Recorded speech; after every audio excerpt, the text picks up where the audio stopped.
Well, after 5 months of hard work, we've now resubmitted the application. Hooray! It's all available online. Have a look for yourself.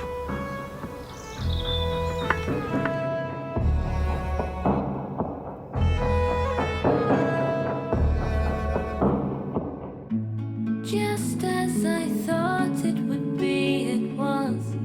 Just as I thought. Just as I thought it would be. Years of fighting for the land to be free, and it all comes down to money. Just as I thought it would be, it was. Just as I thought. Just as I thought it would be. A wall of faces die for what they believe in, and the world looks on. Cycles of revolution. Cycles of revolution. Cycles of revolution. Spiral to the top. So meanwhile, we've just got to be patient. One of the prospective residents is Simon Dale.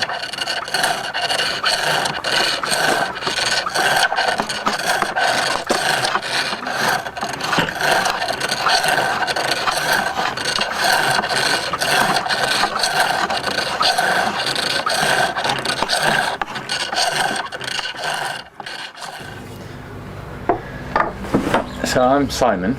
I've been involved with the Lammas project for a couple of years as a potential resident, and more lately I've been involved in quite a lot more of the central organisation of the project.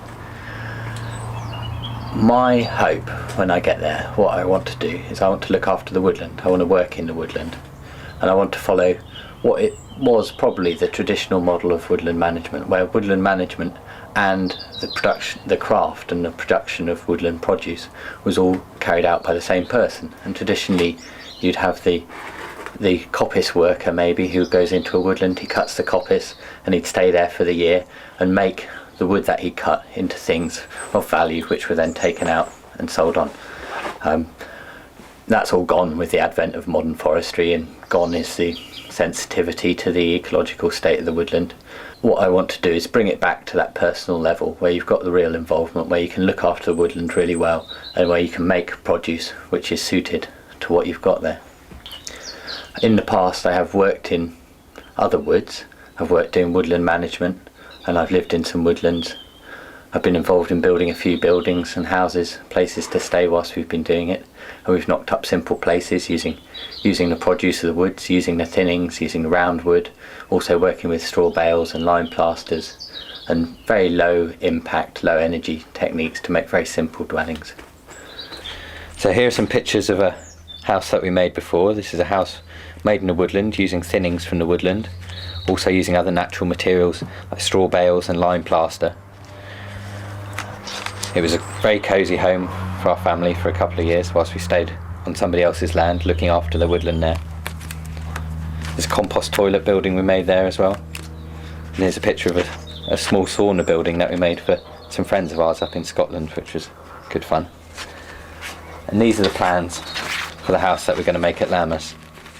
What we're hoping to do with this design is use these big areas of south-facing glass to capture lots of sunlight, bring in all that heat, and store that heat in the really heavy thermal mass materials, earthen floors and cob walls, so that we're storing the heat from the daytime through to the night time, and also storing the heat from the summer right through to the winter time. Hopefully that way we'll be able to keep the house warm all year round just using the heat of the sun. And it's been done in a few buildings in Britain, and there's a few houses which don't need any heating at all because they use solar heating. But hopefully this will be a first in showing how to do it with natural materials rather than using masses of concrete, which is the more typical way. My name's Jasmine, and I've been involved in the Lammas project for 2.5 years now. I've been living in Pembrokeshire for about 3 or 4, and I've been living on the land previously, and then when this project came along it was an ideal chance to make a lot of my aspirations permanent reality, so on my own land. So I've done the land management side, looking at how to repair the soil, what crops we grow, where to site windbreaks, and what we grow for fuel and food, and for my livelihood, which is a plant-based livelihood. And my husband's done the house design and the woodworks, all the woodwork side of it. My business plan as it stands is for a small business called Gourmet Organic, and it's selling packs of plants to help encourage people to grow food. So it's accessible to everyone, makes it very easy, and picking quite unusual varieties. So, for example, I have Summer Full of Salads, which is 3 types of tomatoes, a super early red, a twisty orange one, and a yellow pear. They're all very easy to grow varieties, suitable for this location, and the seed come from the real seed company, which only use seed that you could save seed from. 5 years ago we moved to Wales from England generally because the lack of community and open space in England, and we had contacts here. And then 3 years ago we moved west, and now this is the most place I've ever felt at home or rooted in the landscape since my life in the whole of the British Isles. So I'm very pleased and proud to be in West Wales. It's got so much to offer. So that's good, and children are born here, so that's all fine. And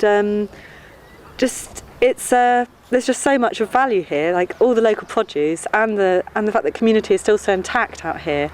It's just a rich sort of tapestry for us to click into, and it's sort of not surprising really that a policy like Policy 52 would come out of such a rich sort of seedbed of sort of local culture.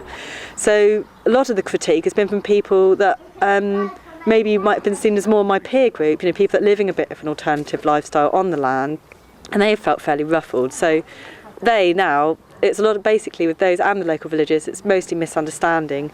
And as a person living locally, that is actually quite satisfying, meeting that, engaging with it, and normally coming out with a complete resolution, thank goodness.